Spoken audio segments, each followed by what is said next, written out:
Om Jnana-timirandasya Jnananjana-shalakaya Chakshurunmilitam Jena Tasmai Shri Gurave Namaha.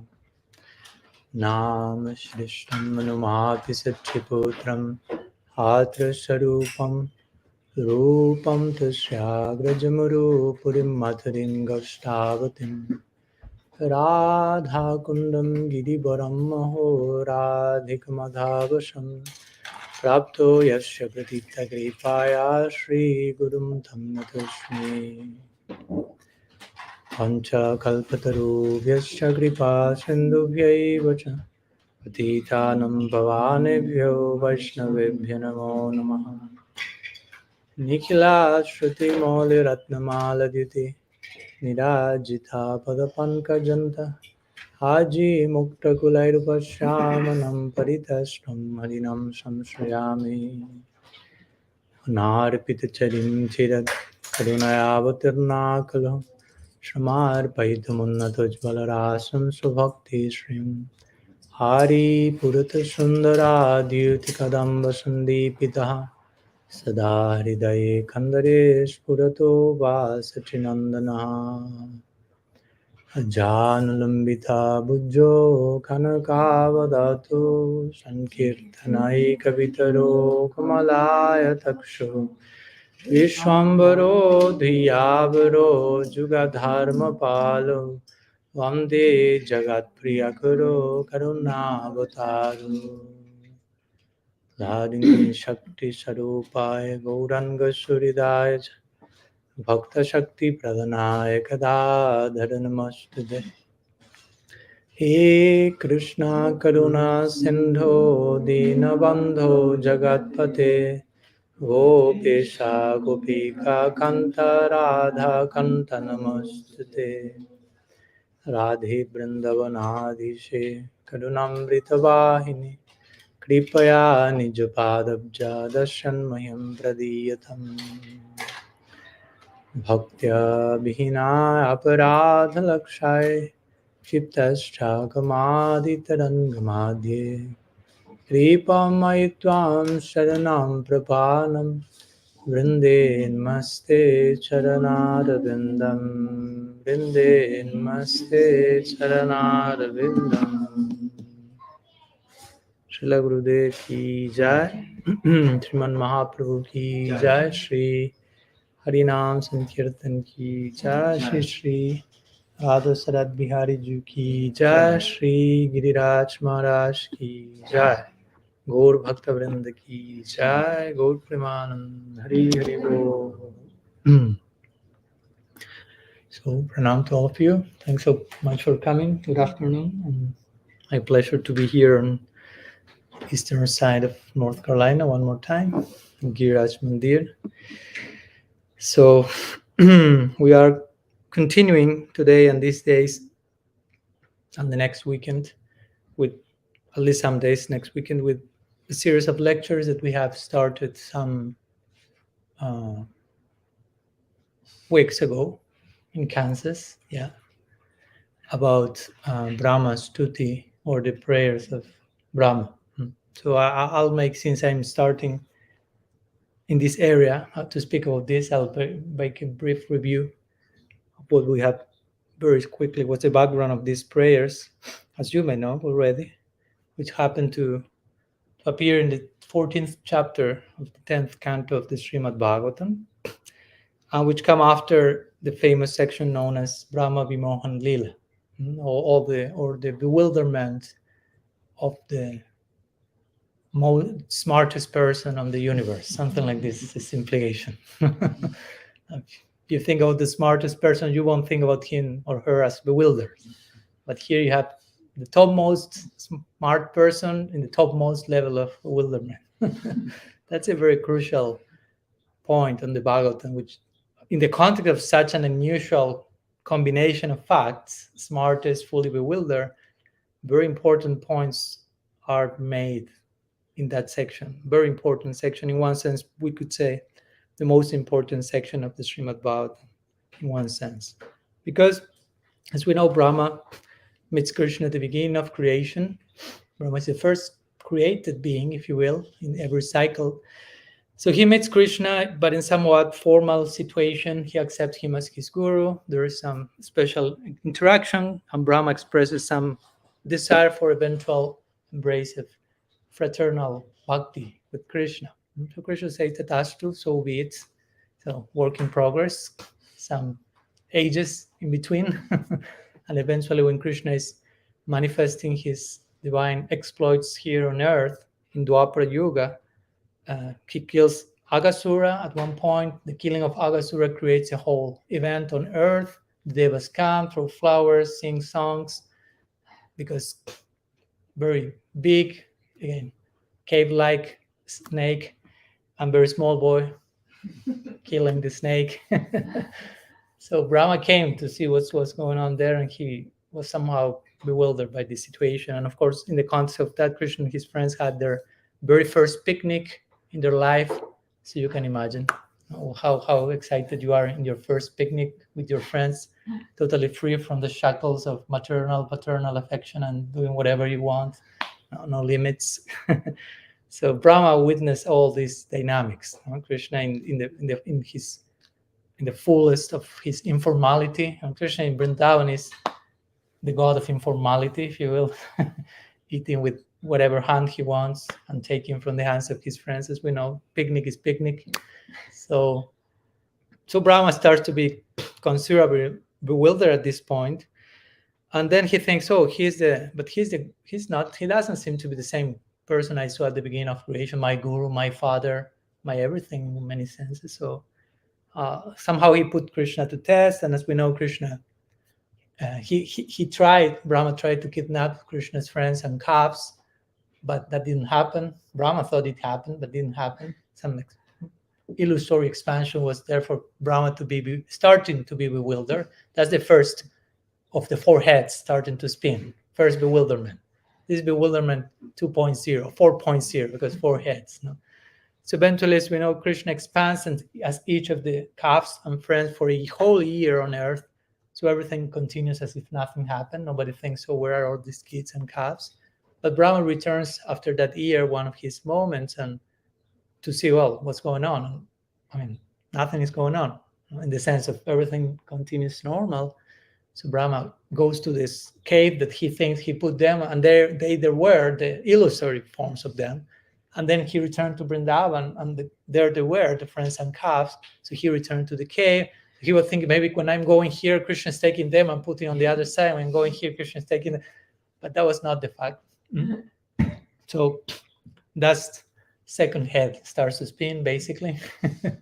And eventually, from all these forms of calves and cowherds, which were actually Krishna's expansions, different forms of Bhagavan start to manifest in front of Narayan, and all these forms worshipped by Brahmas, hundreds of Brahmas, and Brahma witnessing that. So third head spinning at this point, from Mohan getting closer to be Mohan. And at this point, this is a very crucial point that our Guru Maharaj likes to emphasize. Main theme of the Srimad Bhagavatam is Krishna's tu Bhagavan Swayam. Paribhas Sutra is this line around which the whole text has to be seen in context of.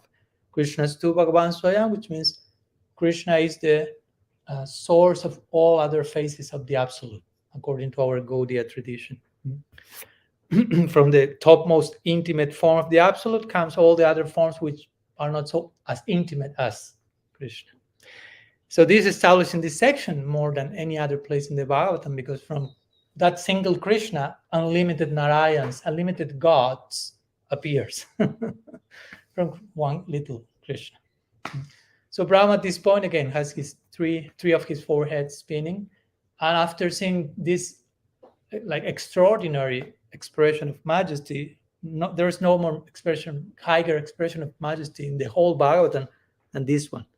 And this doesn't happen in Vaikuntha, in Dwarka, in Mathura, but bucolic Vrindavan, showing fullest Aishwarya is there in the backdrop, but is buried under layers and layers of intimacy. It's not required for the daily interaction, but it's there. And the forehead remains to spin. So what happens that for that to happen, all these unlimited majestic manifestations wrap up, disappear, and only Krishna remains with the morsel of food in his left, not right hand. And he's like looking for his calves and friends. After showing all this, and Brahma's like, oh my God, the foreheads are like spinning like nothing, and he falls from his swan. He touches the earth. Devas are not famous for that. They're famous for not touching the earth. We are from another tattva, another planet. But he puts his head, he leaves aside his ego as I'm Brahma, and puts his head on Krishna's feet, starts to pray, crying, bathing his feet, doing Abhishek to Krishna's feet with his tears, taking turns with his foreheads and offering pranam to Krishna. And in a very emotional, deep way, starting to pray, realizing, oh, he is the very object, he's the very person I've met at the beginning of creation, but now I'm meeting even an upgraded version of that what I see at the beginning, which was more formal, if you will. Now I want to Sakya Bhav. Now I'm receiving a trailer of that. I didn't pass the test, but I have another chance for sure. So the sadhana of Brahma matured to the point of having the object of his affection in front of him. Brahma is realizing this now with full repentance, realizing the mistake he made, but at the same time, the fortune he has to have Krishna there. So he starts to pray, and then therefore Brahma-stuti begins, which is a series of 40 prayers through which Brahma establishes basically all the Siddhanta, all the Tattva, or philosophical foundation for our Bhava project, for our project of spiritual emotion. Because we aspire to develop spiritual emotion, Bhava. And Bhava means not just emotion, as we spoke the other day, because all of us can become emotional. I mean, you can become angry, envious. That's emotion, also an emotion. I want to kill you. That's an emotion, not the most auspicious one, but it's an emotion. So we want specific types of emotion, which are called bhava. And it's a philosophical emotion. In other words, it has philosophy as its foundation. It's not just being carried by the mind, the waves of the mind, and whatever I feel, that's my bhav. No. Swami Padmanabha will say it's not just putting the t-shirt, be in the bhav. No, but so in this way, Brahma starts to make sense of what he's feeling for Krishna, his attraction, and trying to, if you will, justify that attraction with philosophy. So in the context of that, he having different epiphanies, verse after verse, and presenting this exceptional foundation for all of us also to take advantage of. So that's a very brief recap of what we have been seeing in the last 7 lectures. We're in the 9th one, but I will make a brief recap of the last class, because we always do that, just to continue, because all of the verses have their own connection with the other one. So it's important to have an idea. So last class we studied verse number 6, because we have 2 introduction classes, and then we are spending 1 class per verse. So today we will, in class number 9, we will see verse 7. Last class we saw verse number 6, where basically we spoke about, or Brahma spoke about, the formless form, if you will, of the Absolute. So I'll read the verse quickly and a few words of it, and we start with today's verse. Brahma is saying, O infinite being, non-devotees, however, cannot realize you in your full personal feature. Nevertheless, it may be possible for them to realize your expansion as the impersonal supreme by cultivating direct perception of the self within the heart. But they can do this only by purifying their mind and senses of all conceptions of material distinctions and all attachment to material sense objects. Only in this way will your impersonal feature manifest itself to them. So in previous verses to this, Brahma has been speaking how establishing the supremacy of bhakti, Gyan Sunya Bhakti, and many other things, appreciating Krishna's form, qualities, beauty, like awakening to what he has in front of his eyes. No? Still he's in some form of bimoham, bewilderment, but not the other type. The other type was, I think Krishna's an imposter and I will try to test him. And he was like, what's going on here? Now he's realizing what's going on here, and he's bewildered because of that, who Krishna is. He starts to like gradually understand who actually Krishna is, and that creates a bewilderment of its own when you start to have epiphany after epiphany of the Godhead. So Brahma, through the first prayers, he establishing the glory of bhakti in correspondence to the glory of Krishna's form and beauty. And then he starts to mention how other processes like jnana, yoga, and so on, they depend on bhakti to give their corresponding fruits. They cannot be fruitful unto themselves, but how bhakti does not depend on other processes and therefore is independent and supreme. And basically, in the last verse to this one, Brahma is saying, if you are a yogi or a jnani and you want to attain your goal, you can do it. You can mix your practice with bhakti and you will attain the non-differentiated feature of the absolute. We call it Brahman in our particular tradition. So, but of course, Brahma is making here his point, although they may attain that impersonal feature, your exclusive devotees will attain something else, which is what Brahma wants to attain. Will attain you as you are. You have Bhagavad Gita as it is, Krishna as he is. So Brahma was having this type of darshan there. So other processes give their goals by mixing them with bhakti. And of course, the logic is, if every process needs bhakti to be fruitful, what if I just only practice bhakti? How much fruitful will that be? What will be the fruit of such a fruitful engagement? And Krishna is saying, me, here I am, here's the fruit. Brahma is realizing that. I mean, Krishna is not saying anything. We will see that Krishna is not speaking. Brahma is just expressing what's his awakening, if you will. But he's having the fruit in front of him. So, but here the point is made. If you want to attain the impersonal feature of Bhagavan, of God, that's possible. We are not condemning that. We're not against that. It may not be our particular choice in our tradition, but it's a feature of the absolute which is legal, if you will. It's mentioned in Shastra, Brahmeti Paramatmeti Bhagavaniti Shabdyate. But due to the particular samskars, impressions we have received in a particular sangha, we are inclined towards, we call Saguna Brahman, or the absolute with features, the absolute with form, with attributes, with beauty, with names, with lila, loving, possibility of loving interaction, and so on. And Brahma here is also making the point, although Nerguna Brahman, or to speak or conceive the absolute in terms of non-differentiation, is quite tough to conceive, because try to think about something that has no form, qualities. I mean, you have to go beyond thinking, basically.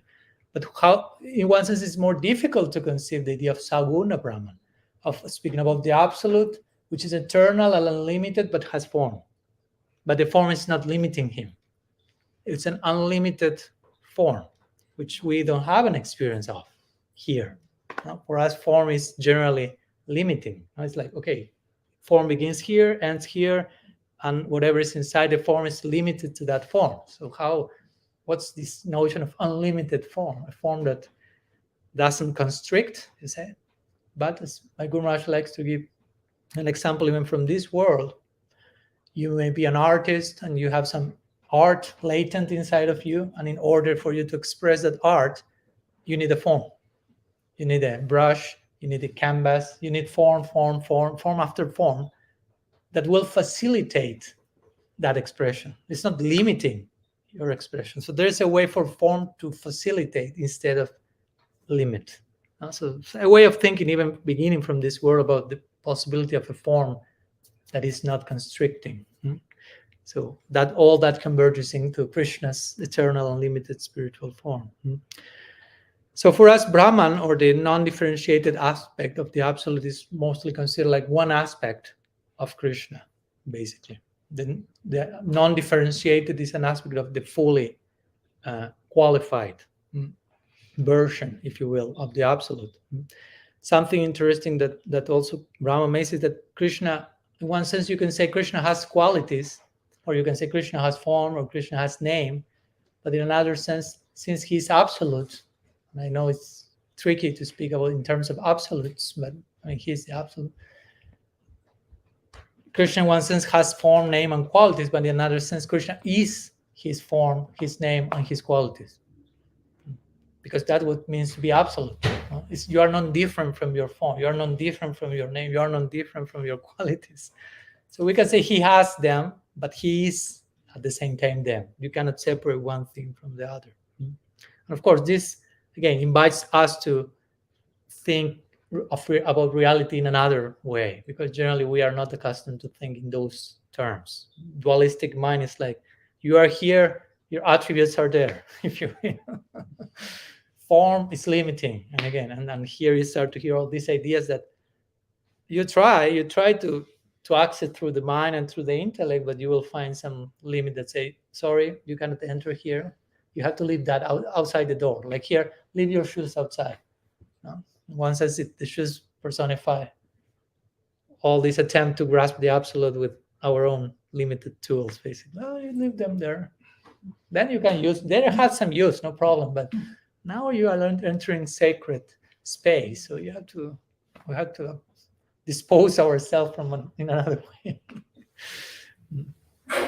Brahma also makes this point that the absolute reveals himself according to our approach. So the absolute is always the absolute, but according to how we approach the absolute, we will meet a particular phase of it. We were given the example of the subway the other day. I don't want to limit the absolute to a subway, but contemporary example. So you can be waiting for the subway and you look into the channel and you see what's the first thing you see if the subway is coming. So you see some light. So you say, okay, that's the subway. You can stay stuck with that idea. Subway light. Yeah, there's light in the subway.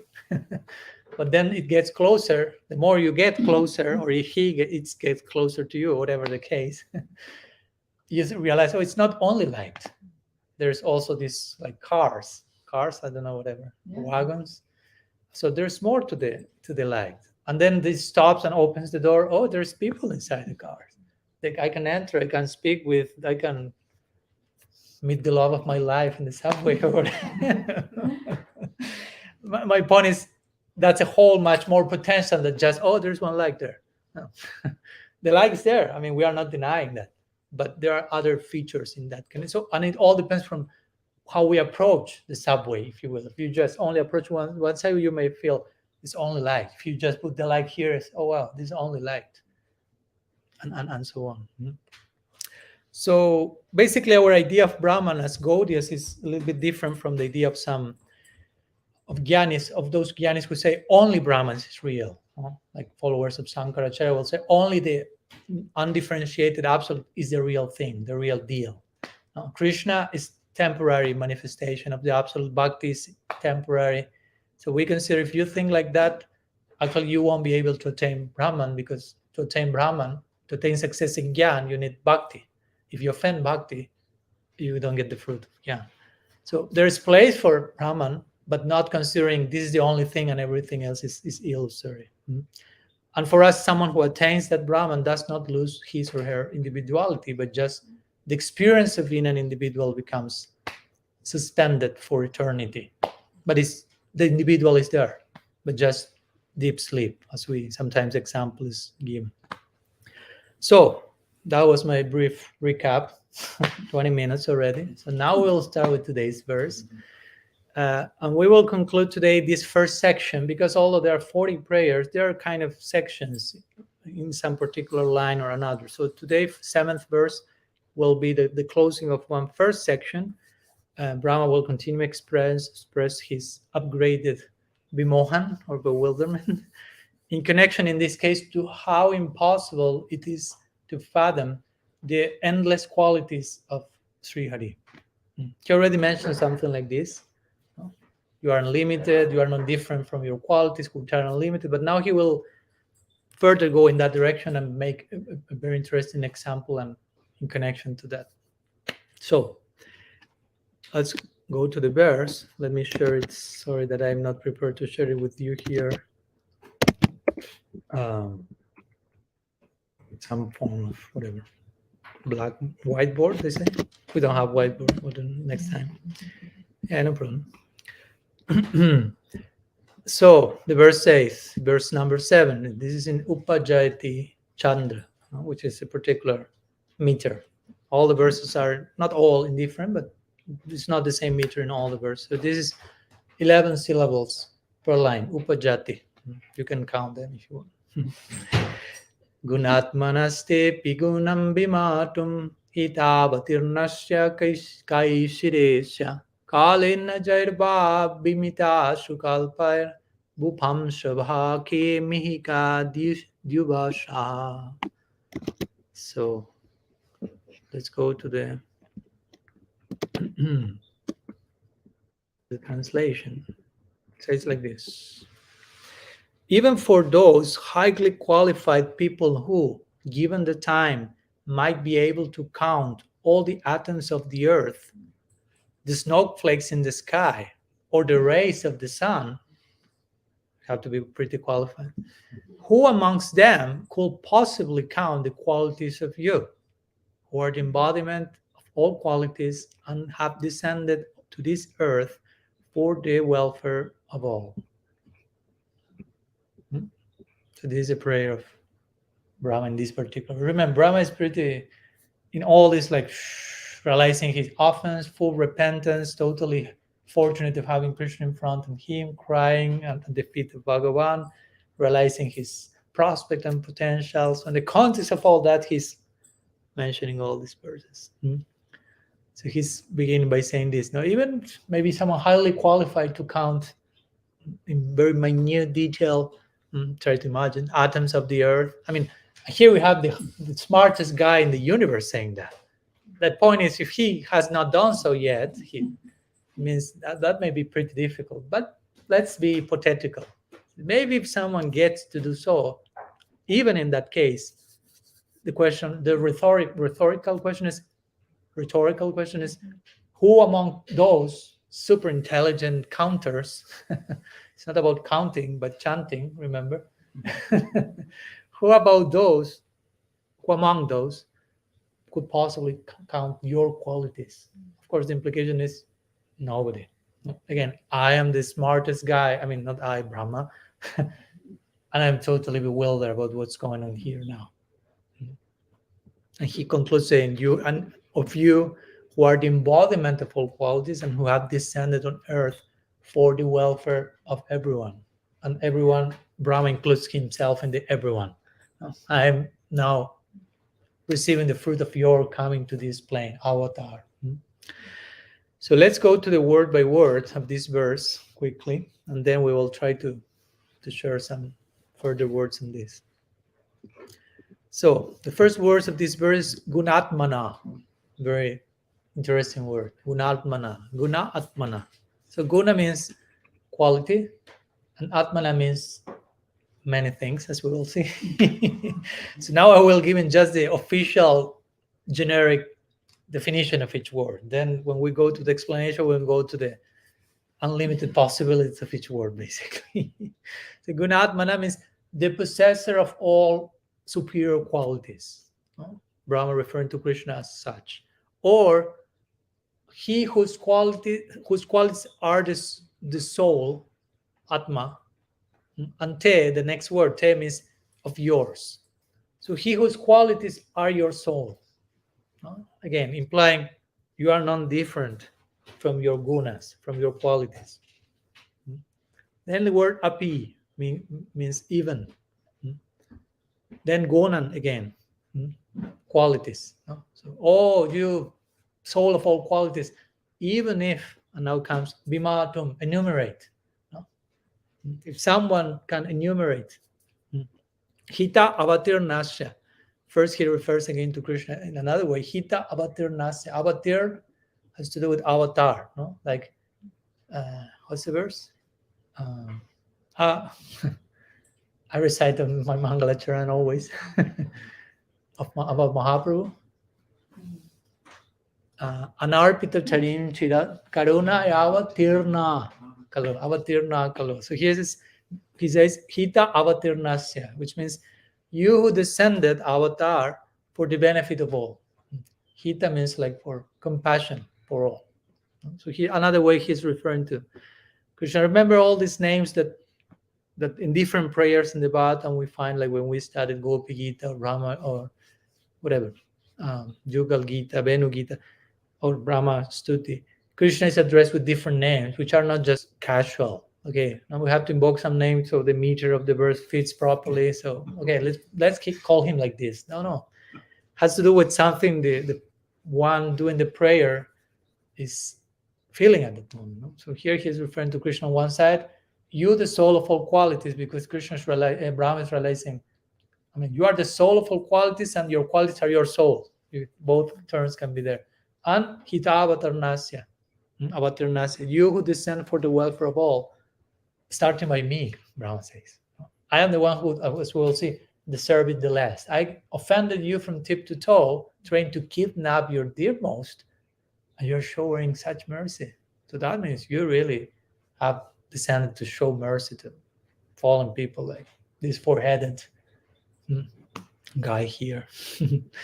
So, Ke means which persons, Ishire, are able. Now comes the example. Asya, of this, which means of this universe. Kalena means in course of time. So in course of time, some people is able to, as we've mentioned, enumerate what? Jaihi, by whom, means Bimita, means were counted. Sukalpaihi, by skilled persons. And now comes the three examples given, which we'll see are in order of subtlety. Bhu Pamshrabaha, the atoms of the planet Earth. That's the grossest example, although it sounds pretty complicated already. Kemihika, snowflakes in the sky, as we are going from Earth to higher realms. And Diyu Bashaha, the rays in the heavens. So those are that's a word by word of this verse. Even if they can count this, they cannot count you. You are uncountable in one sense. Everything is, in other words, sometimes we can say everything is measurable except for Krishna, in one sense. Potentially speaking, hypothetically speaking, you can even get to measure and count everything, but not him. So now I'll continue sharing with you Bhaktivedanta Bhavanubhat. Bhaktivedanta Bhavanubhat, for those who have not been hearing these classes, is a commentary that our Guru Maharaj is making on this Brahma-stuti. And he will include that in his forthcoming book, Sakyamandat. And when I asked him for blessings to speak on this topic, he told me, but I've written a commentary on that in my forthcoming book. So I say, okay. So which are the implications of that? And say, well, if you want, I can give it so you can share with the devotees. Oh, yes. Yeah. So we are beginning in this way. We are reading what he mentions, and then we continue with the commentaries of some other elder commentators of the Bhagavatam. So his commentary is called Bhaktivedanta Bhavanubhat, which means some kind of summary of the gist of the verse according to other commentators, but in the words of the author, basically, in this case, Guru Maharaj. So he says, it's a brief one in this case. Krishna manifests himself in this world out of compassion for his devotees. He begins with that particular point.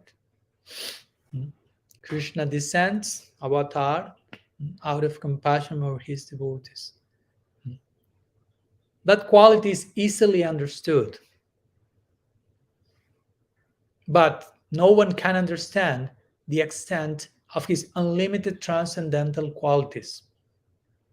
Not even some computer genius capable of counting all the atoms of the earth, a blizzard's flakes of snow, or all of the shining particles of sunlight. And here's one footnote that he adds, which says, Sankarsana, the expansion of Balaram, is said to have counted every atom. So someone did that already. Yet, even his source, Balaram, expressed his inability to fully understand Krishna earlier in this Brahma Vimohan Lila. I didn't mention that part in my summary. Sorry, so many things to say. But when Krishna expanded himself as each of the calves and each of the boys during 1 year. Nobody knew about that. Only Krishna. Not even Balaram, because Balaram was not present there because that day was his monthly birthday, according to Nakshatra, according to the constellation he was born. But almost when the year is over, Balaram starts like to observe, and he was looking. There's something strange here, because all the mothers and fathers of Vrindavan are exhibiting extreme love for their children. Remember, the children are Krishna's expansions. The other children were in another prakash, or in another portal in which Krishna kept them, not with Brahma in Brahma's cave. That were another illusory expression. So all the boys were Krishna and all the calves were Krishna during that year. And it is said that all the parents and all the cows wanted to have Krishna as their son. So somehow Krishna was reciprocating with that desire for a year. So they were loving their children as if they will love Krishna.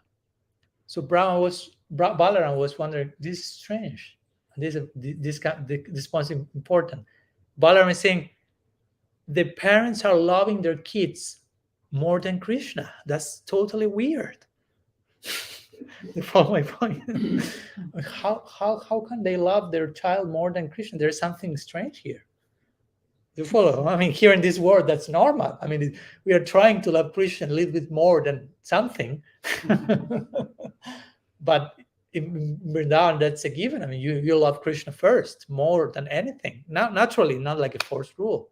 You love everyone, but Krishna is the one everyone is loving the most. So there's no conflict because everyone is loving Krishna the most. It's not that the mother is loving Krishna the most and her child said, "Hey, ma, why are you loving Krishna more than me?" No, because the mother can say the same to the child. You are also loving Krishna more than me. Oh yeah, you are right. So everyone loves Krishna more than everyone else. So there's perfect harmony. But during this year, Balaram was like, why the cows are loving their calves that much, as if they were Krishna? Because Balaram knows how much everyone loves Krishna and how much everyone loves each other in the context of loving Krishna. So this was the strange idea with the Vimohan of Balaram. Everyone was Vimohan at this point, not only Balaram and Brahma, different reasons. So Balaram said, everyone is loving, their children more than Krishna. Something strange going on here. That shouldn't happen. Everyone should love Krishna more. You follow the point? Huh? That's the norm of this world. I love more my car than Krishna. What to speak, my children, whatever. No, so, my dog, my TV, my cell phone, whatever. No, have more attachment, more absorption, whatever. No? But for Balaram, I was like, oh, what's going on? So my point is again, Ananta says, remember the point, counted all the atoms, and the source of Ananta says, Balaram, was bewildered in connection to Krishna. So the point is, yeah, you have someone who counted the atoms, but that has nothing to do with Krishna. So Guru Maharaj started saying also here, Krishna descends for the welfare of his devotees, which is something mentioned in this verse. And he says that's relatively easy to understand in comparison to the extent of his unlimited qualities. But also I will say, as an addition to that, at one point that's not so easy to understand also. Krishna says, Negita paritranaya sadhunam. I come for, first, he says three things, why he comes. Sambhavami yuge, age after age. Paritranaya sadhunam vinashaya chaduskritam dharma samstapanartya. I come to protect my devotees, chastise the miscreants, and establish the principles of religion, if you will. So to say that the first one is the most important one. I come to protect my devotees.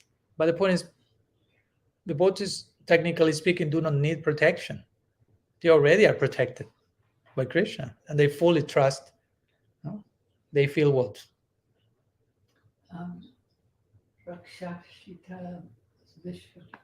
Rakshishati Vishwaso. No, they have full faith.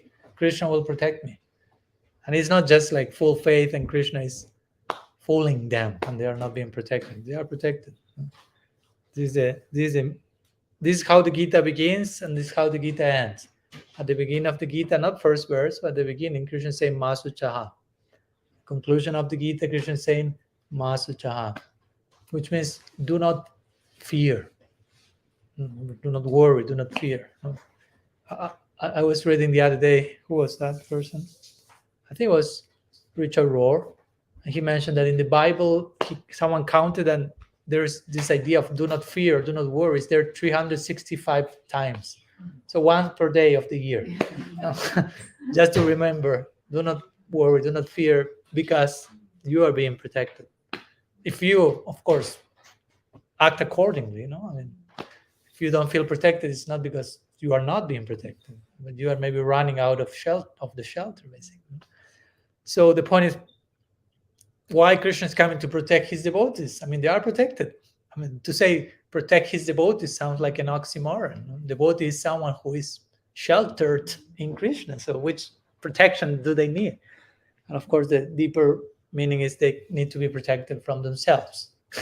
Because here Krishna refers to those advanced sadhakas who are so much suffering in separation from Krishna that they cannot tolerate their life anymore in separation from him. So Krishna comes personally to give them his darshan and take them to his abode.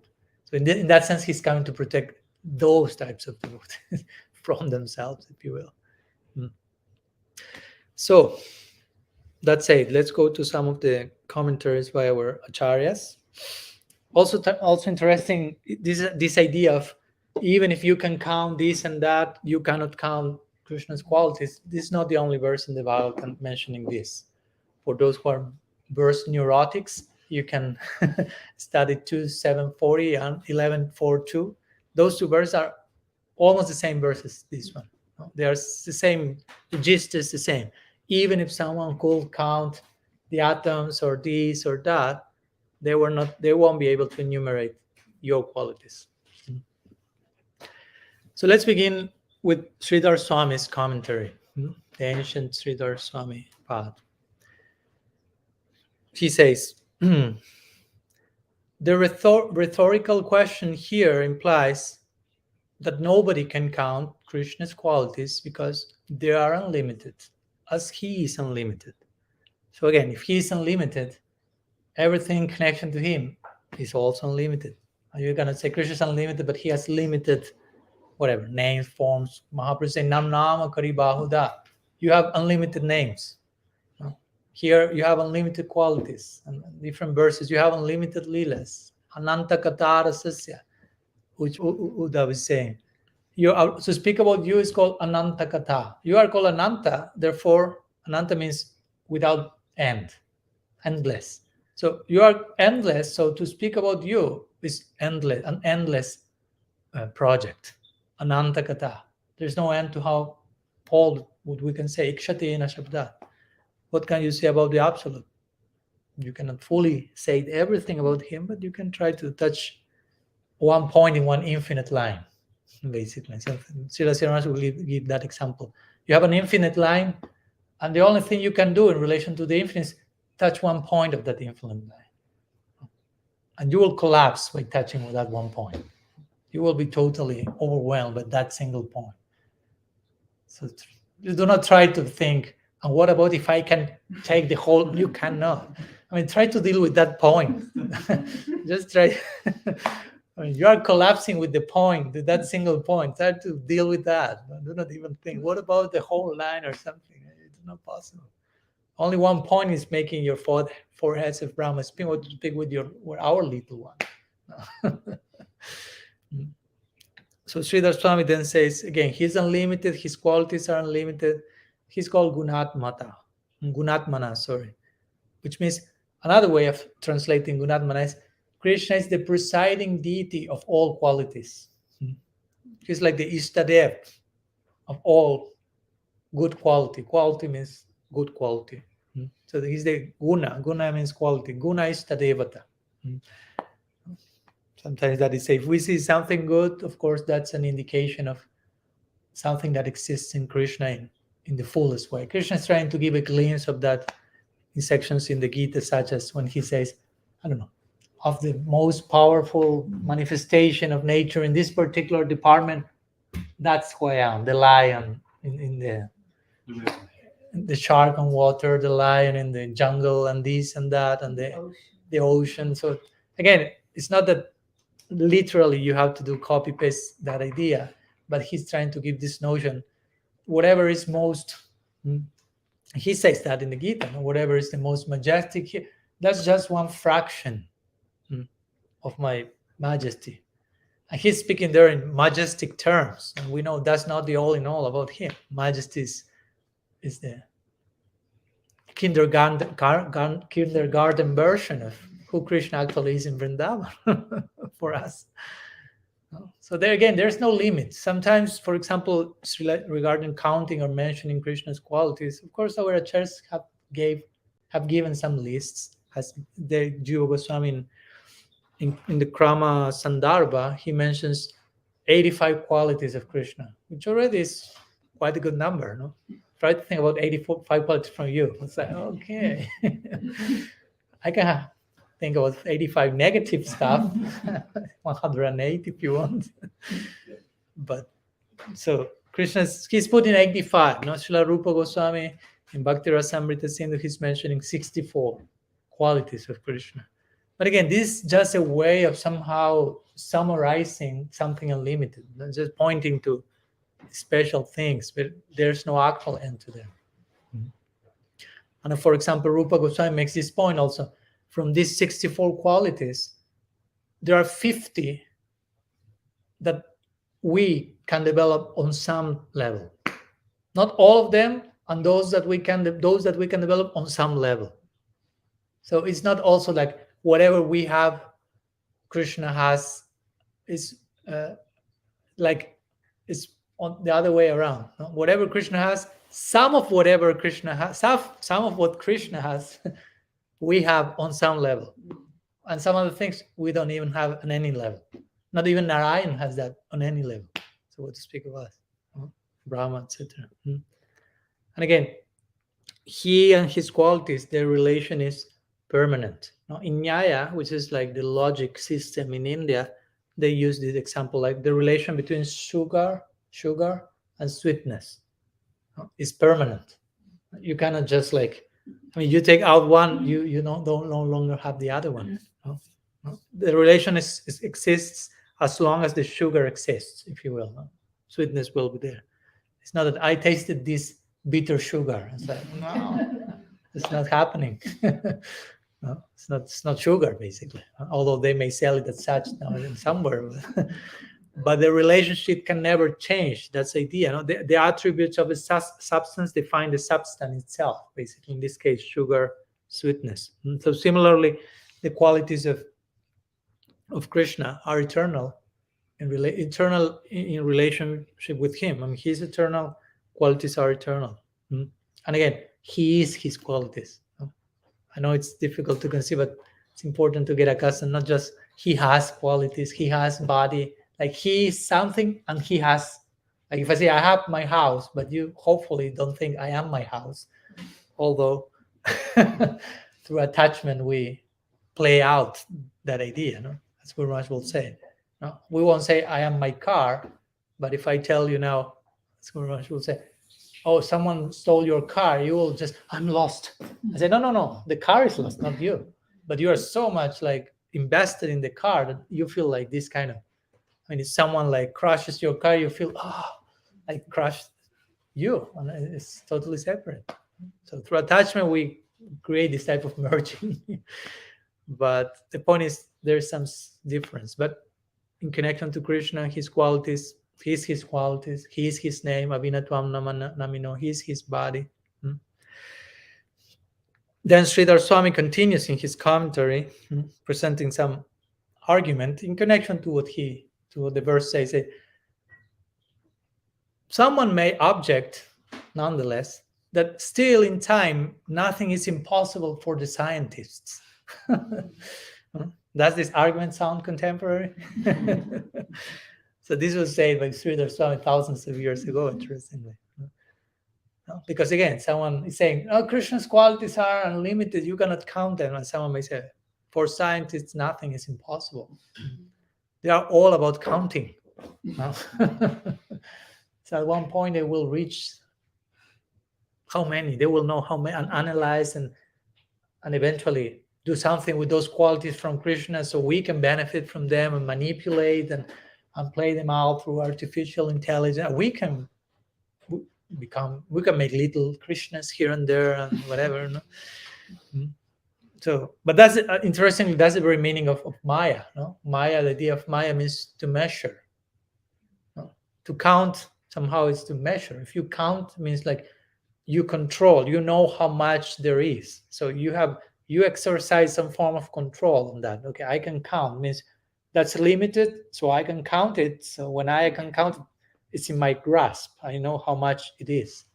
But when we speak about Krishna, we have to leave that ego out because we cannot count him, basically. We are not supposed to, again, to count. We are our rounds. We are supposed to chant. No? We are just counting. Counting means Maya, to measure, to count. No? So he mentions this argument. No? Someone might say, for scientists, nothing is impossible. So eventually they may be able to count. So again, here the example is given. Well, those very genius-like scientists, and Brahma is saying that, and Brahma is the most genius scientist. I mean, Brahma is a scientist. If you want to explore what does it mean to be a scientist, I mean, if you are the architect of the whole multiverse, I mean, you have to have some good head for that. He has 4. And there are Brahmas with more heads in another universes. No? So that's another topic. So here there are 3 examples, Sridhar Swami says, progressively more and more elaborate, no? Coming from earth, snow, and light. No? So finer and finer, no? More subtle. So he said, thus, it is to be understood that there is an increasing difficulty in counting the virtually infinite particles. Again, atoms and snowflakes, sunlight, more and more complex. So Brahma will then reply, even if that were to happen, which again, he has not reached that, but well, we heard that Sankarshan did that. Even if that were to happen, still Krishna's qualities will be impossible to count. So the idea is, of course, stop trying to count them. Try to surrender, basically. Of course, the surrender will come when you realize I cannot count them. No? Don't try to impose surrender before you don't realize I cannot count them. You follow my point? I cannot tell you, don't try to understand God. Okay, try to understand him to the point that you realize I cannot understand him. And then don't try to understand him. That means you already understood him as much as you can understand anything. And the rest will be understood through another method. Gyan Sunya Bhakti, we spoke in the 3rd verse. Brahma already said that. Gyan Prayasya Mudapasya Namanteva.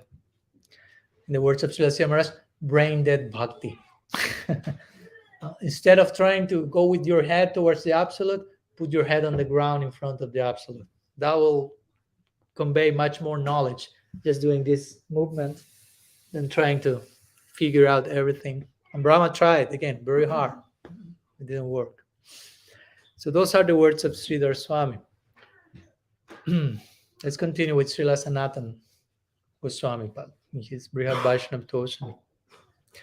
So here comes another nice interpretation of the word Gunatmana. Remember, Gunatmana could mean he's the presiding deity of all qualities, his soul is non different from the qualities, and so on.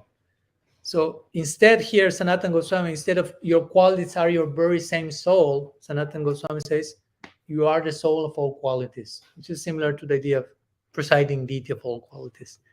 Like implying you give life to the qualities, or you give meaning to any quality. In other words, any quality like devoid of a connection with you is not permanent. It's not, technically speaking, a quality. If you want to speak in terms of virtue, something for something to be a virtue, it has to have eternal. I mean, if something is virtuous only for this weekend, and on Monday it becomes something else. I mean, how much of a virtue that is, how much of a quality. So it has to have permanence, and that has to be in connection with this permanent center with Krishna.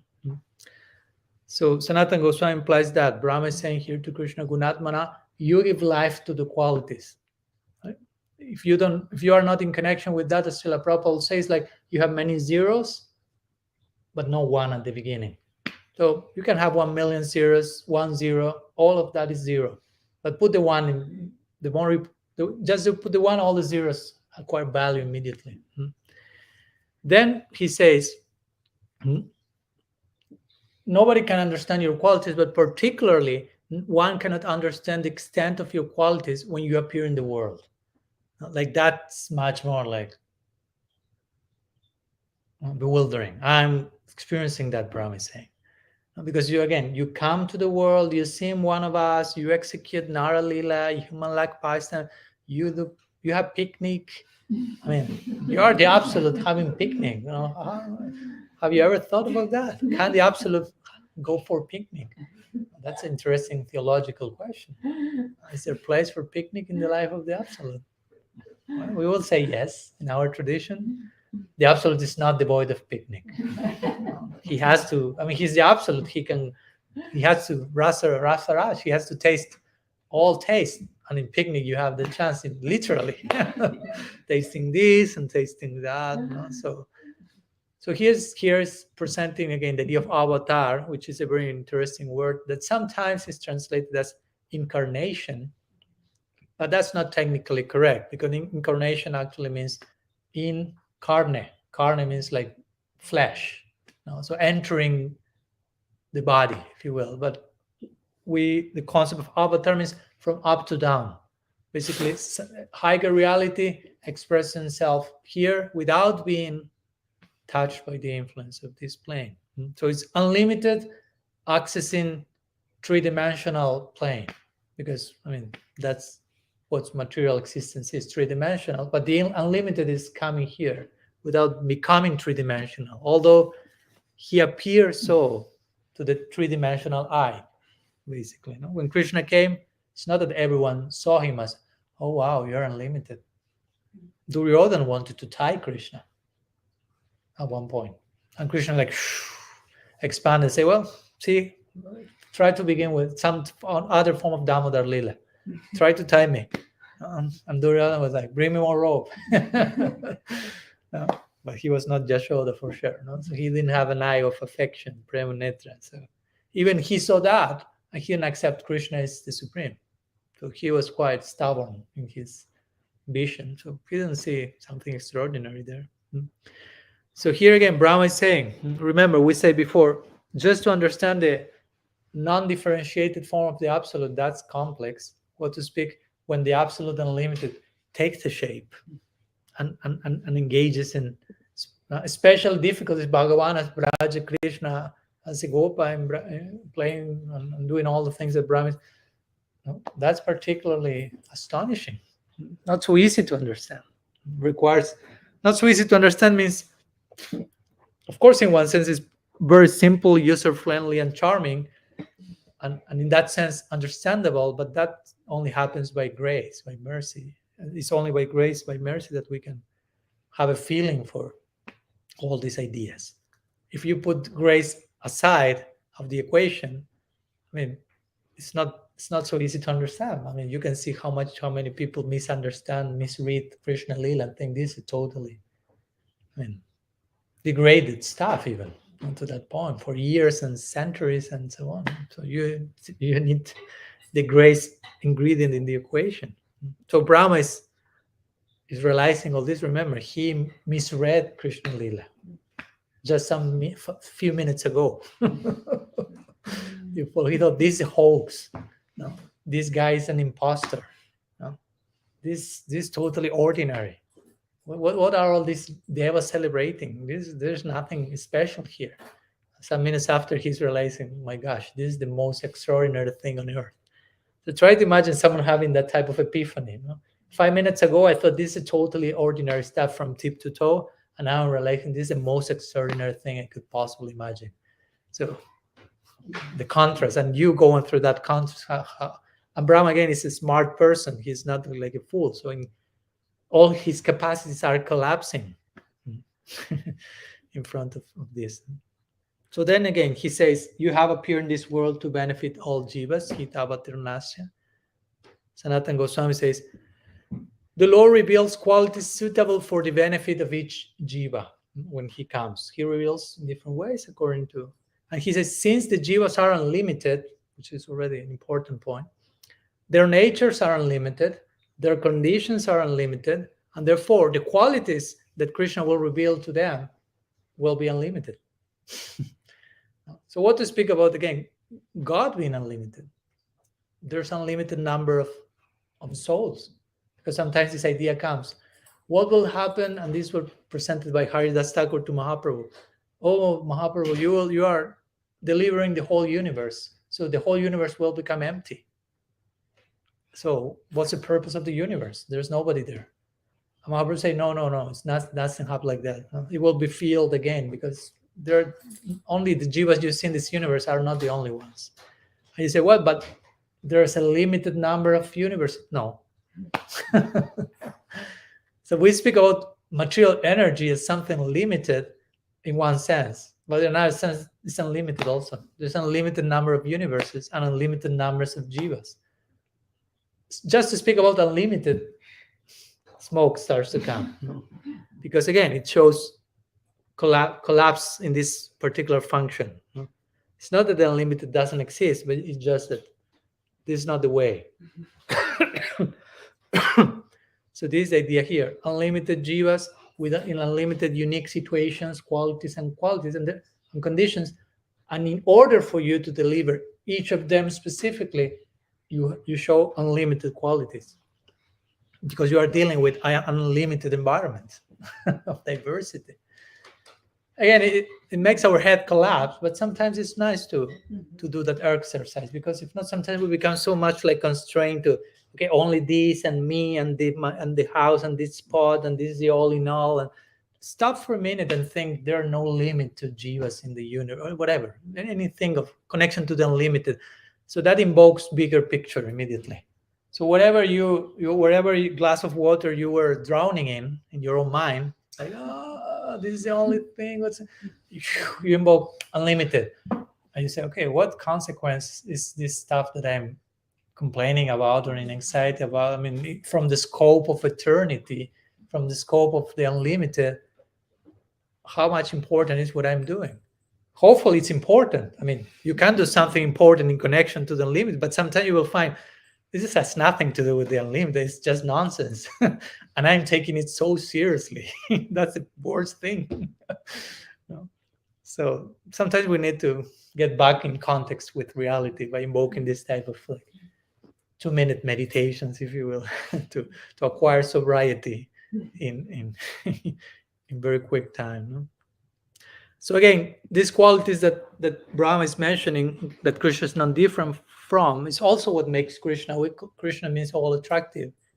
Basically, that means also he has all attractive qualities, because if you take all the qualities from Krishna, you cannot say he's all attractive. He has no qualities, but he's all attractive. It's like, what? No. A person is beautiful not because, technically speaking, although we in conditioned life may think otherwise, but a person is beautiful not because of some perfectly sculptured body, but because of beautiful attributes and qualities in a substantial way. Of course, Krishna has everything: a perfect body, spiritual one, not different from it, and so on.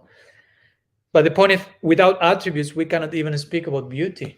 No? So Krishna is the all beautiful. So you need qualities to speak about beauty. I mean, you will never hear the word Brahman is beautiful, because Brahman is Nerguna, has no qualities. So Brahman,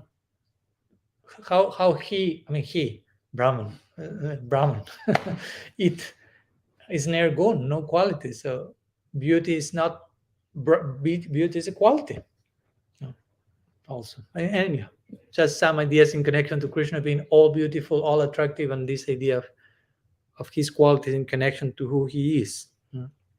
So Brahma is realizing all this. We have some minutes, no problem. We have some few more commentaries to go through. Srila Jiva Goswami now with his Lagu Vaishnava Tosani. He says the previous verses, including the present one, lead to the conclusion of Krishna's greatness in order to start another topic. So he makes this point clear. And from next verse on, we'll start another topic. Of course, they are all connected, but this first section of 7 verses kind of establishes a particular set of notions. So let's see what Jiva Goswami says about Gunatmana.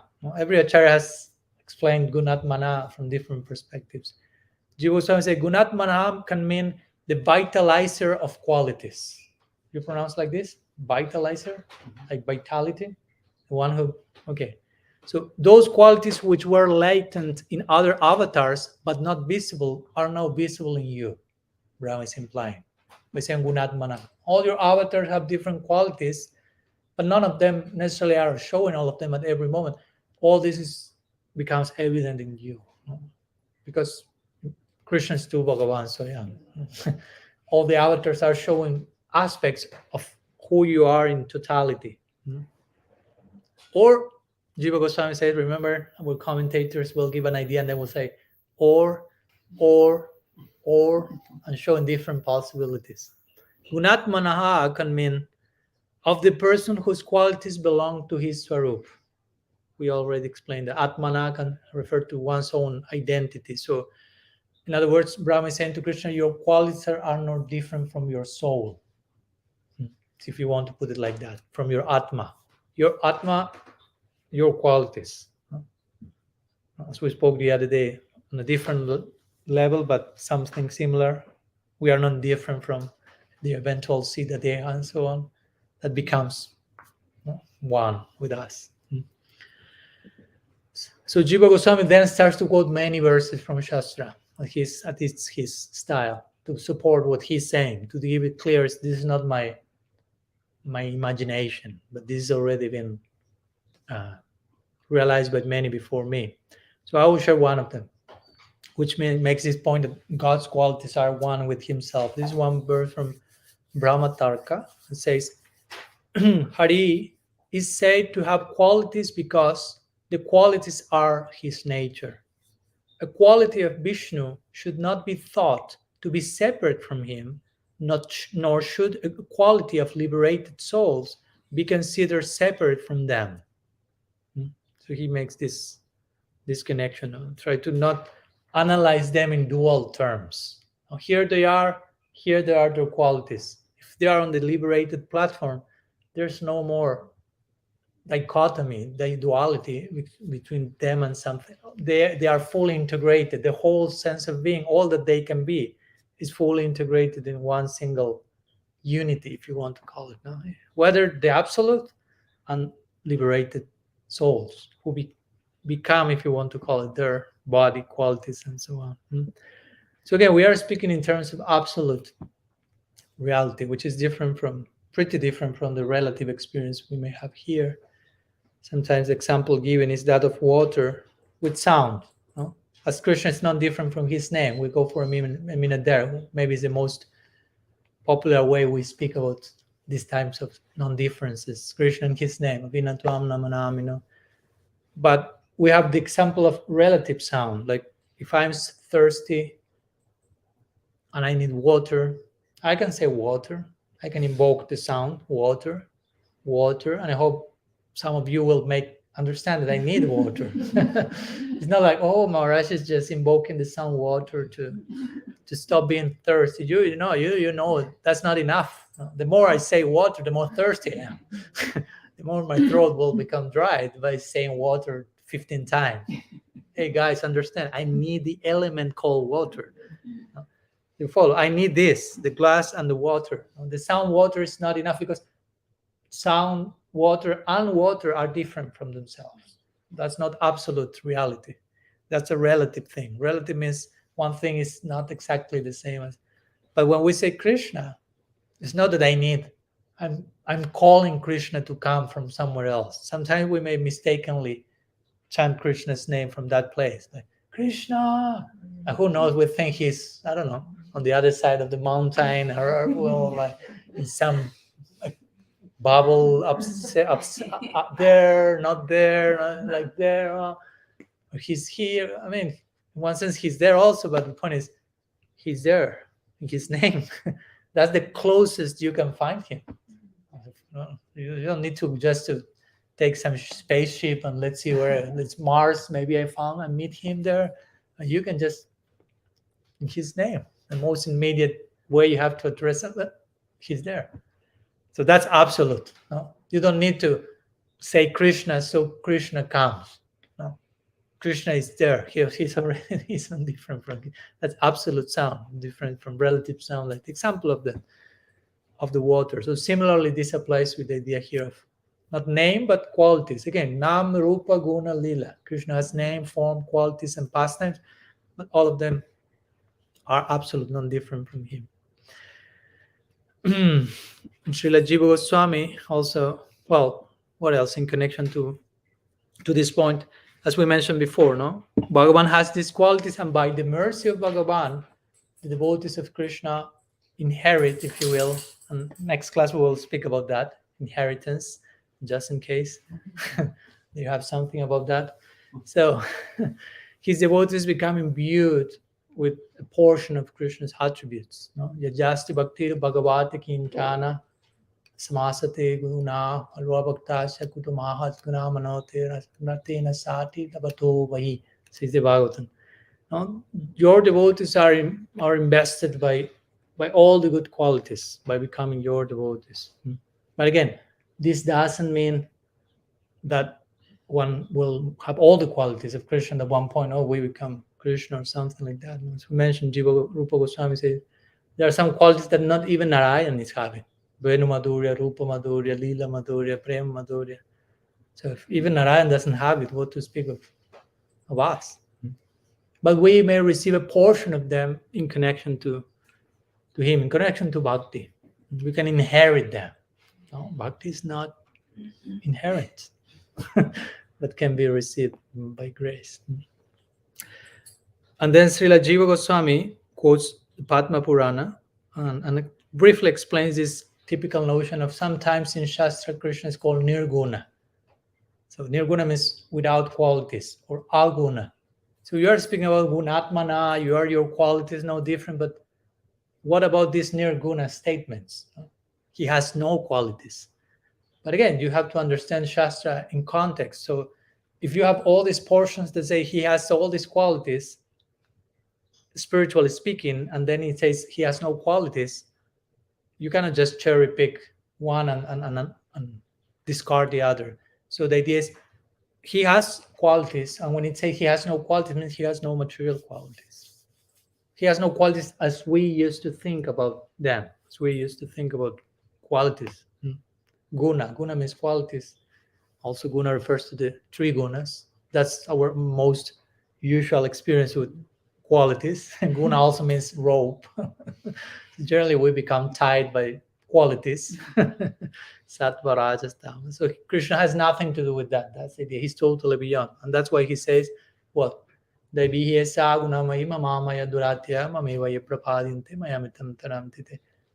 trigun, this Maya Shakti of mine is made of three gunas. And it's almost impossible to transcend it. But if you surrender to me, you can transcend them very easily. Implying, I'm not touched by them. I'm Nerguna. I'm not affected by the gunas. You are totally affected by the guna. And it's impossible for you to transcend them because you are there. I mean, how you yourself can liberate from, you need to be beyond the gunas to transcend the gunas. So I am beyond the gunas. I'm Nirguna. So in that sense, he is Nirguna. So Jiva Goswami further makes this point. This verse and the previous one make the point of how difficult it is to understand the greatness of Krishna, who is endowed with transrational qualities, transrational gunas. Again, because the normal conclusion for us, as much as we can think for ourselves alone, is, okay, in this world there is form, there are attributes, there is variety, and there's death, and there's illusion and suffering. So this is the material stuff. If I want to go to the spiritual stuff, it must be then the opposite of this. So you kind of follow that type of sense. So if here there is form, there must be no form. If there is quality, there is no quality. That's like the more simple way of thinking about material spiritual. like karma gyan. But bhakti is very nuanced and say, no. There is a place for that, for experiencing no form, no qualities. But on top of that, there is something else.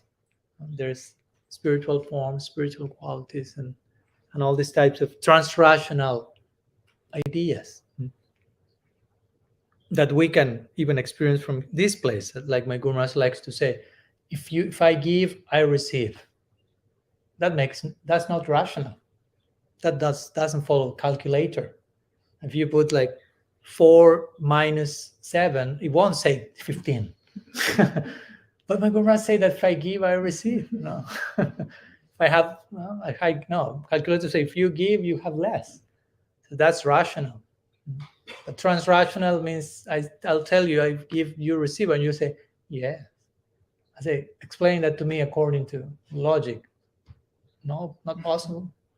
But so that means doesn't sound like objective, but at the same time, if you analyze the subjective experience of every single person, there will be objectivity and consensus in that subjective experience. So that's pretty objective.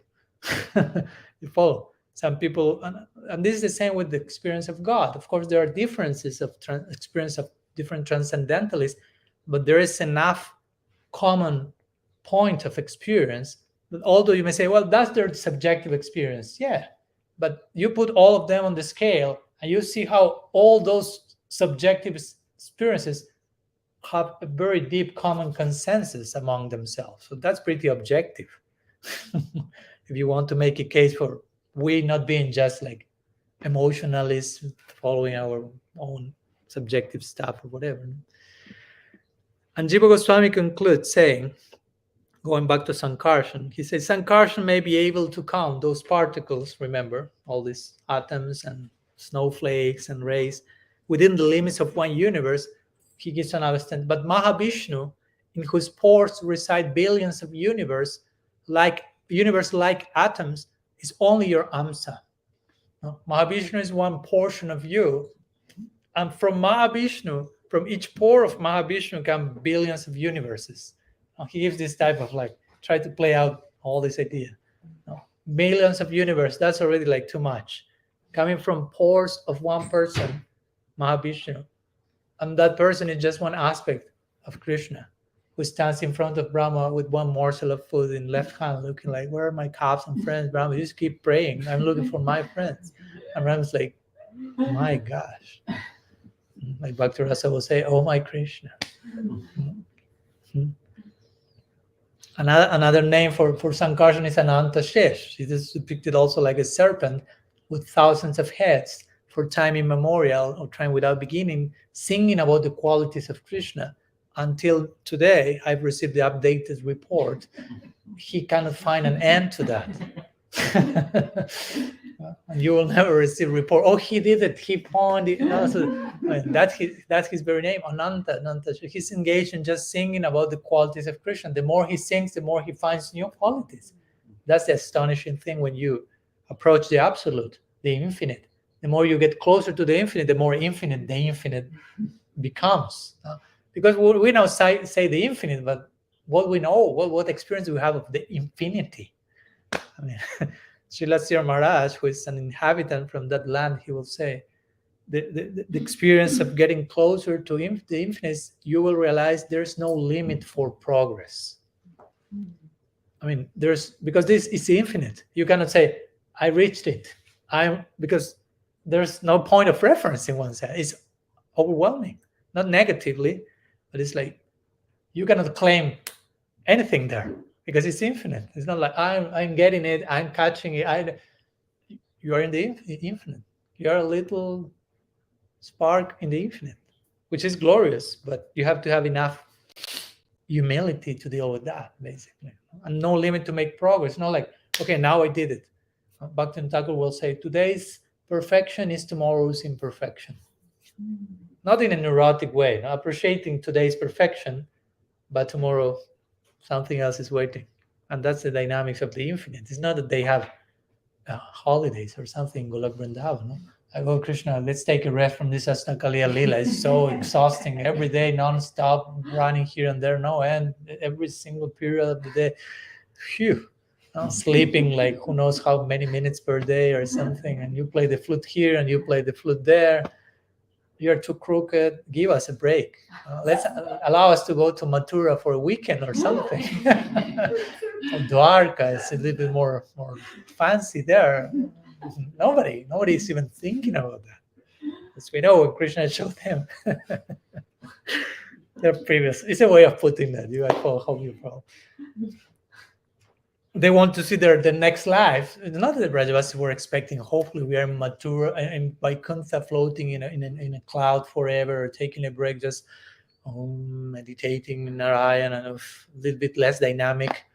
Krishna showed what their next life will be, and he kind of put a mirror in front of them, like the exact same situation you are in. That's your next lifetime, and everyone was like in ecstasy.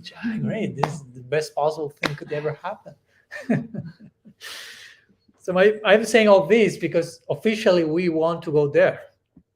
But the point is, unofficially, we may be still harboring so many things that are not allowing us to go there, are actually opposing to the dynamics there. So my point is, do not get surprised thinking, why I'm not there? Why I'm not going there?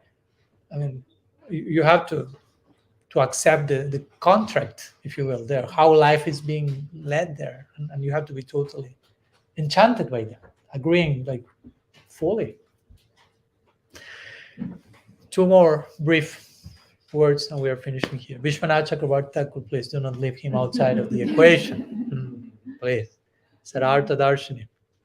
Vishwanath paraphrases Brahmaji here, says, no one can come to an end of counting the qualities of you who engage in pastimes of protecting the universe. Not like here you are descending and showing your grace. And now comes another layer that till now was not presented. No? Because till now was, okay, even if someone can count all this stuff, nobody can count your qualities, especially in connection to you coming here and gracing me. But now Brahma is saying through Vishwanath Chakravarti Thakur, what to speak then of being able to describe the most astonishing qualities that you exhibit during your sweet childhood pastimes in Vrindavan, wherein you steal yogurt from the Braja gopis. So what to speak of those pastimes, which has not too much to do with you being coming as an avatar and establishing dharma and protecting people, but being totally like lost in play and divine play. I mean, what to speak of that? I mean, if nobody can describe or count your qualities as an avatar, as a redeemer of the world, what to speak when you are totally absorbed in Leela, in Vrindavan? And Brahma is again having a glimpse of that. He wants to go there. And Srinath Chakravarti finishes. No, before was Vishwanath Chakravarti. Now Srinath Chakravarti. He's the guru of Kavi Karnapur. He says, or the disciple of Kavi Karnapur. Sorry. Brahma says, who was able to count the qualities such as mercy, friendship, etc. of you, the soul of qualities such as Sachidananda? The sense is, of course, in rhetorical sense, who is able? No one. Krishna replies between the lines to Brahma here. When you say my qualities, do you mean my qualities or Brahman's qualities, or perhaps the qualities of Narayan? No? Sometimes the commentators make this type of in-between jokes that Brahma is saying this very serious, great prayer, crying, and Krishna will say, but actually, are you speaking about me? No, I mean, I'm just a cowherd boy, ordinary guy. I don't know anything. You're Brahma. You have 4 heads. You know so much of the Vedas. I'm totally uncivilized fellow. So actually, are you speaking about me, or maybe Narayan or Brahman?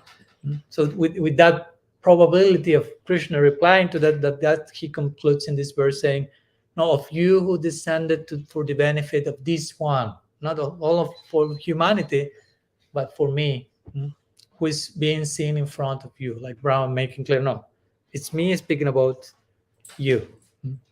So in this verse, we conclude today's commentary to the verse. In next verse, tomorrow, we'll start again a new section of Brahma-stuti, verse number 8.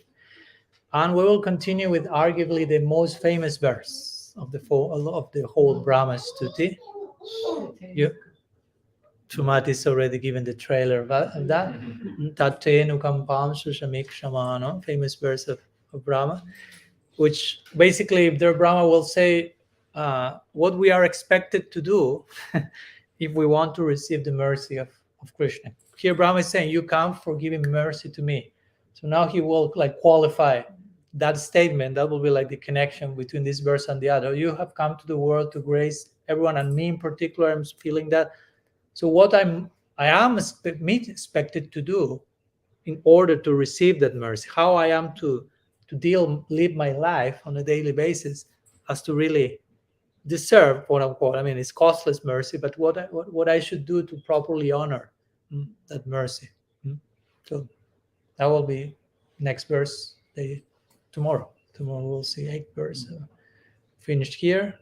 I don't know if anyone has any questions. We can have a few minutes if you have any questions. Mama, yeah. For you? Okay. I'll just ask one. Okay. Let's see.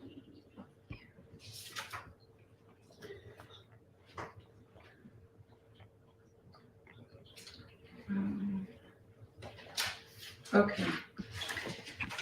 I think you kind of mentioned that when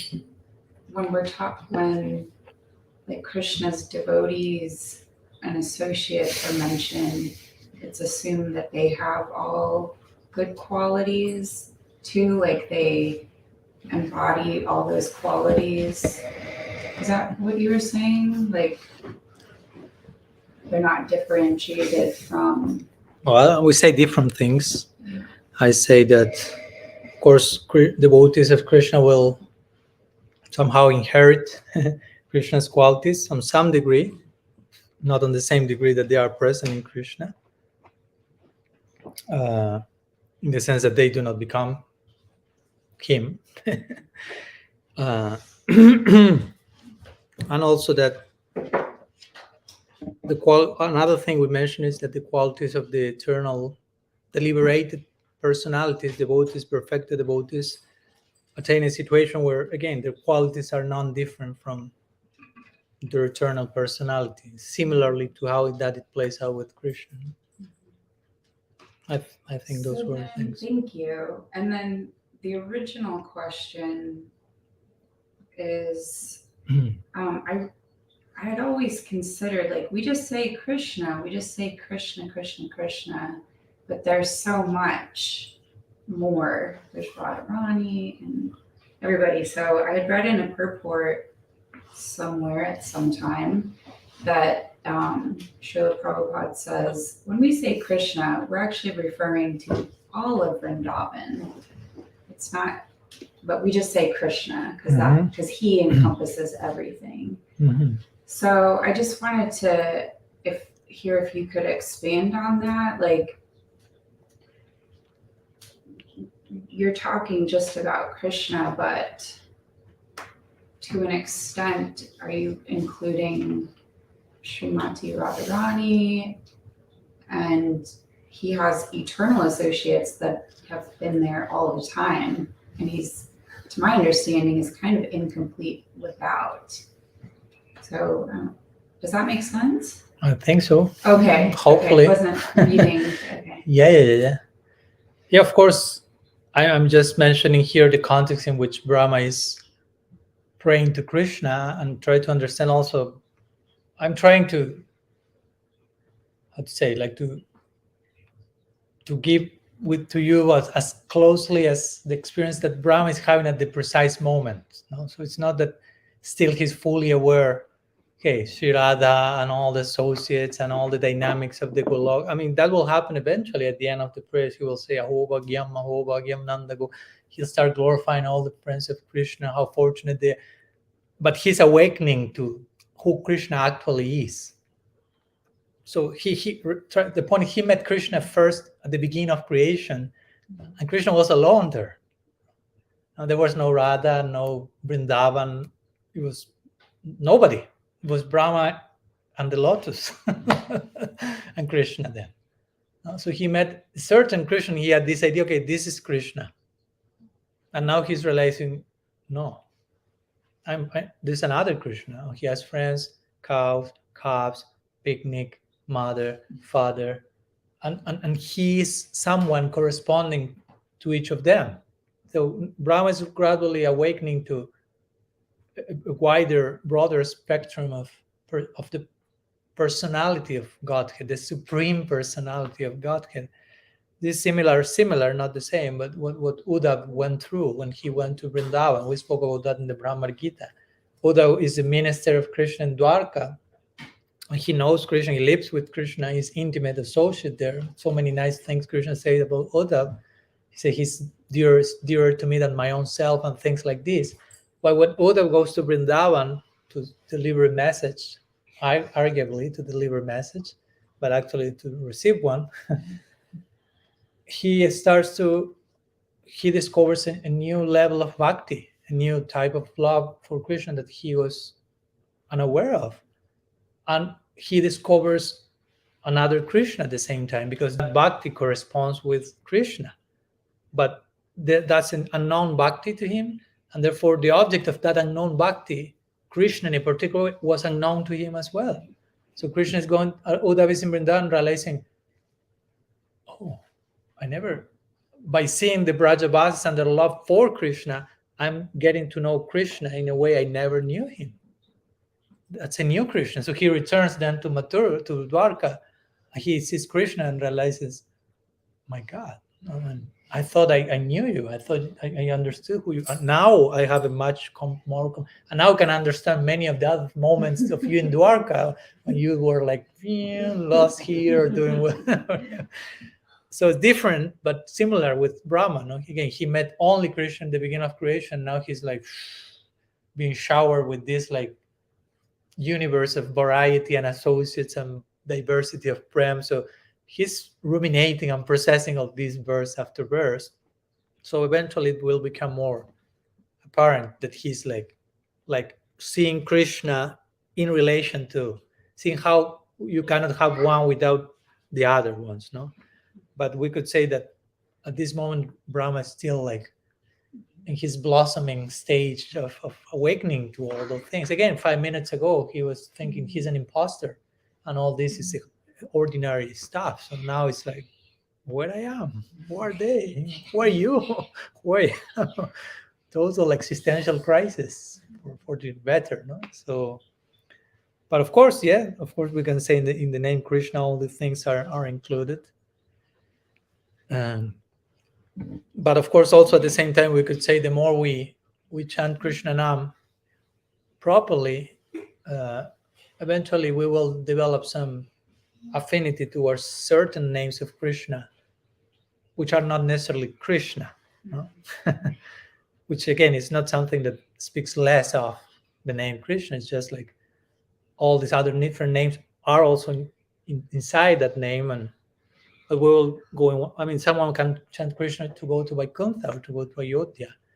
So if someone wants to go to a specific way, some names inside the Krishna name will manifest, and that's why the Bhagavatam say, "Ebam Brata Supriyanama Kirta," famous verse, that 11th canto, the Abadut Brahman. Say, describing someone who attained Prem by singing the names of Krishna, and say that person is chanting his own favorite names of yours. Like Guru Maharaj mentions, Gopakumar did in Brihad Bhagavatamrita. He was chanting certain specific names that were in connection to how he, and most of the names are in connection with associates of him. That's what Bhaktivinoda Thakur mentions in Harinam Chintamani. He speaks about Mokyanam, Gaurnam.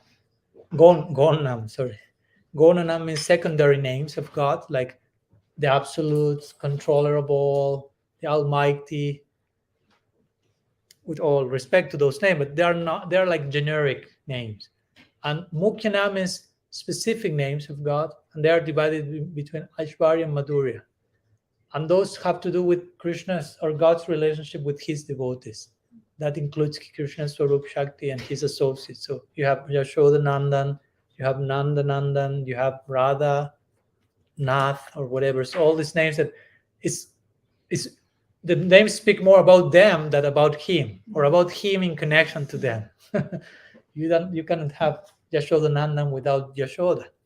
No, you cannot have Radha Nath without Radha. So that's included there, and that's our, of course, that's a God with worship. No?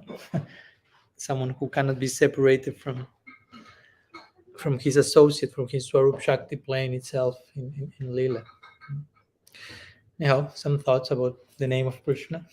More ideas. We have retreat of holy name in Madhavan during August, so invited.